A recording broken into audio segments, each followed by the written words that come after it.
My name is Mario Garcia Durham. I'm the Director of Artist Communities and presenting at the National Endowment. And this session runs for about an hour or so, and I want to build some time in for specific questions. Pepper introduced himself, and I introduced him at the last session, but Pepper is the newly designated specialist at the National Endowment that just focuses on artist communities. That's his primary responsibility. So he's going to be here today, tomorrow, and Saturday, and so I know he's going to make himself available if you want to visit with him. He's going to be one of your primary contacts at the National Endowment, so just wanted to point Pepper out. This session is going to consist of two parts. One part is going to be an update about the National Endowment. I want to tell you about some new directions and see how artist residency programs and artist communities might fit into that. And then I'm going to speak about I just call it insider recommendations. And what this is, if you came to visit me and had a cup of coffee and they said, you've been there 6 years now, what do you find works and doesn't work as far as submitting grants? So over the years, I've just taken notes. So it's more of a hands-on, but for those of you that write grants, hopefully it'll be helpful not only to the NEA, but also locally, state, and regionally. And one thing I wanted to mention, if after the initial part of this, which I go over an update on the NEA and its programs, if you don't write grants and you don't want to be in the nuts and bolts of doing that, please feel free to go visit. There's some wonderful sessions going on. Feel free to go visit those. My feelings will be hurt, but I'll get over it. But I know your time at these conferences is so valuable. They're usually running 2 and 3 really great sessions at the same time, so I understand. So starting off, as many of you know, we have a new chairman. His name is Rocco Landesman, and he is a Broadway producer. He is really a dynamic individual, and he's manifested his desire to take chances and to invest and to take risks in his life. His other passions are baseball and horse racing. So I know you all share all that, but anyway, he was appointed as the head of the NEA. And I just want to mention artistically, for those of you that don't know, when he was producing in New York in the mid-90s, he's actually the producer that decided to take the chance. And if you recall, if you were at the earlier session, the mid-90s were in the middle of the culture wars. So in the mid-90s, he decided to take on the mantle of producing Angels in America, which if you if you had a lot of money and were approached about producing a show about gays and AIDS and on Broadway, at that time, you may not have taken that chance, but he did, and it's proven to be a seminal American work. So hopefully, and not even hopefully, I'm sure he'll bring that risk-taking and that vision to his new position. What he's been doing for the past year has been getting a crash course on all of the work of organizations like yours, and he's been traveling every single week to just meet organizations, meet decision makers and communities, and just have his feet on the ground. So I don't know if he's been to your community yet, but he's probably going to try to get to every part of this country shortly. He also is an individual who questions the status quo, and so what he and his senior team is doing right now is looking at all the programs that we do at the National Endowment. Joan Shigegawa is our new second in command, and she was at the Rockefeller Foundation for many, many years. And so they are looking at every single program that we do, how we're doing it, and how effective it is. And it's actually resulted in our new strategic plan. Before I go to that, I wanted to speak to you a little bit about the NEA.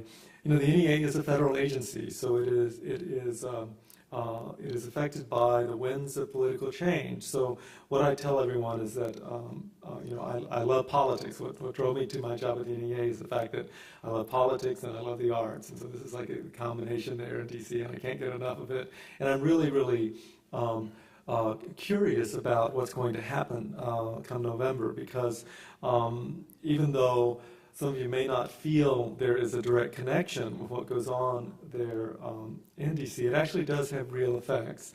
And the specific effect is that the National Endowment, its budget now is over $160 million. But by law, 40% of that goes directly to the states and regions. So a lot of people in your towns and in your states just consider you have your state budget, et cetera. Often a huge amount of their budget comes from what happens at the National Endowment. So the more that we rise, the larger your state budgets get, and they in turn grant to the cities, et cetera. So that's something I always like to mention because those winds of change can definitely affect what goes on. I was in California for 12 years with the Yerba Buena project. And one of my life lessons was the fact that I believe in the early 2000s, the Arts Council budget was slashed from over $30 million to $1 million, just like that. Just happened. And I remember going to a rally at Civic Center there in San Francisco, and there were about 75 people there. And I was stunned because I was sure, from 35 to 1 million, there's going to be this huge gathering and outpouring of, outrage and protests. 75 people, most of them the usual suspects. And sure enough, it has stayed at a minuscule level all of these years. Now, we actually give funding to the California Arts Council, which I know has been very helpful. But something else that happened, a good story that's happened as well, has been what happened in Georgia. They were going to eliminate the Arts Council. And all of the arts organizations and artists really protested vehemently, and they did not do that. So they turned that discussion around. So that was really great. And also, you're also aware of what happened with the stimulus funding. That if you recall, up to a week before that was decided, arts organizations were out. And then due to letters, et cetera, the arts funding stayed in that. So I mention that to all of you because I think the Achilles heel of arts organizations is the fact, and artists as well, is the fact that it's so isolated and you get in your silo and don't realize that, that the outside world and these political discussions and decisions being made can actually have an impact in your work. So I like to mention that so people will have that in their consciousness with regard to what's going on in DC.